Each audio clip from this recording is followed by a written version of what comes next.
Hi everyone, welcome to Follow Your Heart here on the Natural Parent Magazine. I'm Anne Cullen.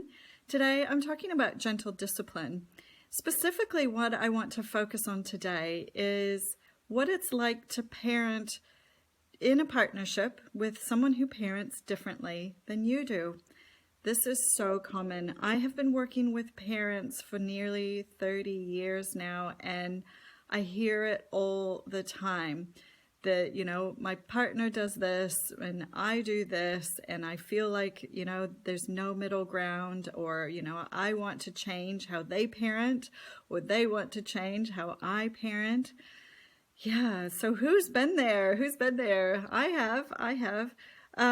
Yeah, it's so common. Now, if you are in a situation, as I know some of the people that write into me or that I talk to over the years, some people are in a situation that's a little bit more serious, where a partner is perhaps violent or emotionally abusive.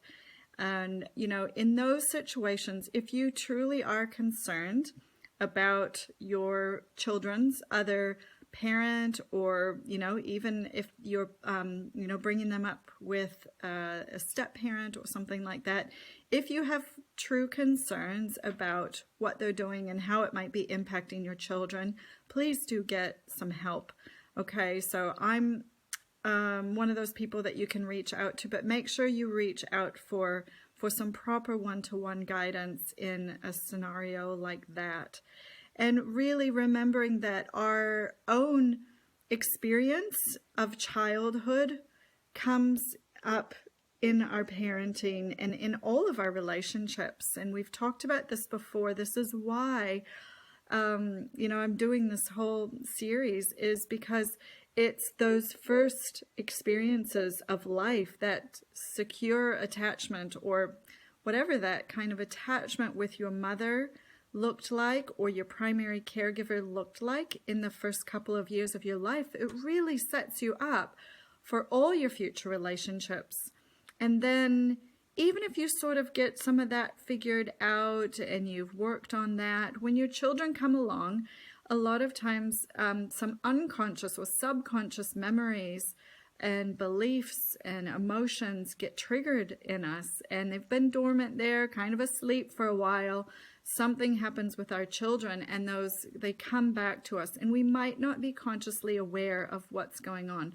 So if you or your partner or your children's other parent has experienced some sort of trauma or abuse in their past, and it was unresolved, or it is unresolved, they need to get some help, or you need to get some help. So again, be in touch if that sounds like you or your partner. If you're feeling like it's not that serious and it's really just a different way of thinking, for example, bed sharing and breastfeeding, all these things. And so a lot of you are going to be mothers listening to this. A lot of you are going to be the breastfeeding person who's listening to this, the one that meets your baby and young children's needs throughout the day and night. And you might be getting met with some resistance from dad. So this is a really common scenario. So it's not everyone's situation, but it's very, very common that dad's kind of over on the side going, hey, I'm not so sure we should be doing things like this.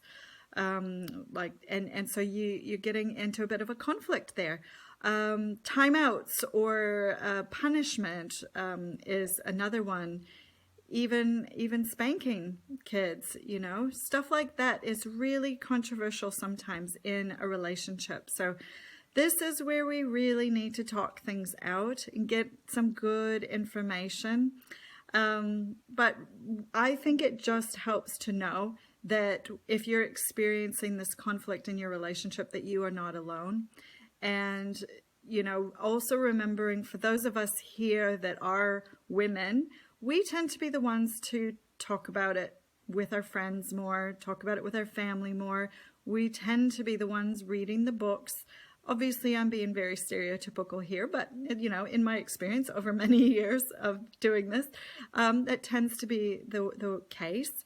So what I love is getting in a consultation and having mom and dad there getting dad involved and helping him understand this importance of the secure attachment with a primary caregiver, getting both of you to understand how the brain develops and why we're doing what we're doing, why responding to your children's needs is not spoiling them and giving in, you know, but we really need both of you on the same page in that regard.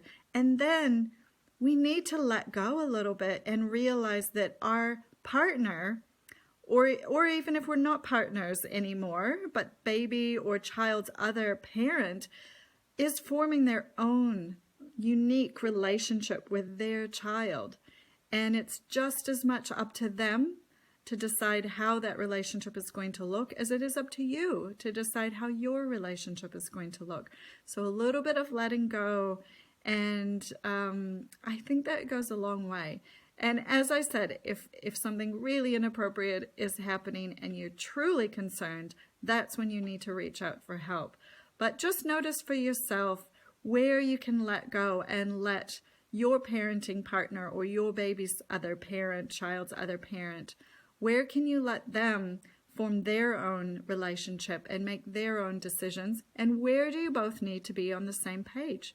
Because there are, you know, some things you can let go and some things you really do need to talk about and discuss. And I really think the best way is with good, solid information. So hope you found that helpful. Thank you so much for joining. And really remember always to follow your heart.